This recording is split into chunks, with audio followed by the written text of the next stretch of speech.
Първо бих желала да дам думата на господин Георги Брашнаров за кратко съобщение.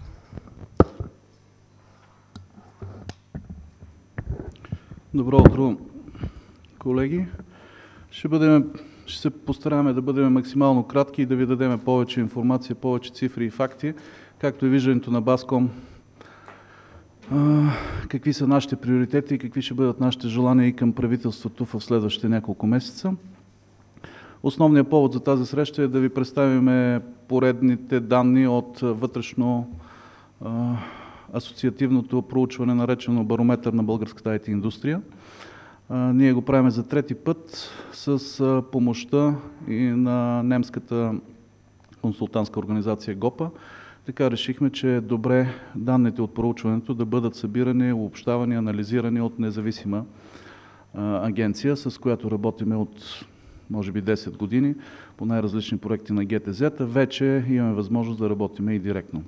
Така че това последно проучване е изцяло финансирано от Баском и ние смятаме да продължаваме в тази посока, защото подобни данни са много необходими и за вас, като отразяващи сектора, и за нас, като работещи в него. Всички знаеме, че липсата на достоверни данни за развитието е една от пречките за планиране на по-добри дейности в следващите периоди.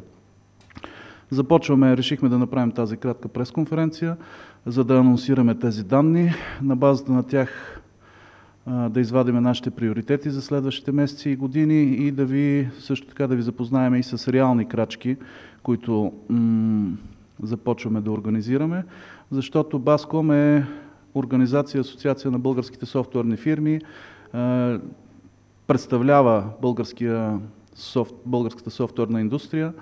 От 2001 година сме организирани над 50 водещи софтуерни фирми участват в асоциацията.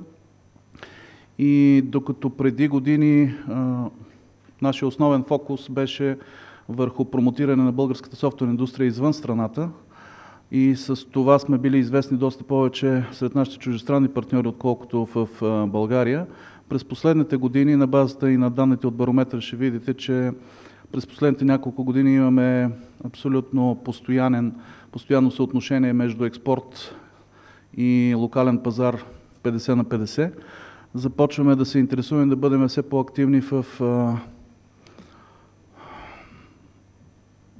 работа с правителството за прокарване на добри инициативи, на прозрачност, на постоянни IT практики, които да доведат до по-добри резултати и в електронното управление, и в IT проектите на държавата, и в IT или ИКТ като приоритет на държавата не само на хартия, и не само на теория, и на практика. Това, разбира се, води след себе си много важния въпрос с образованието на кадрите.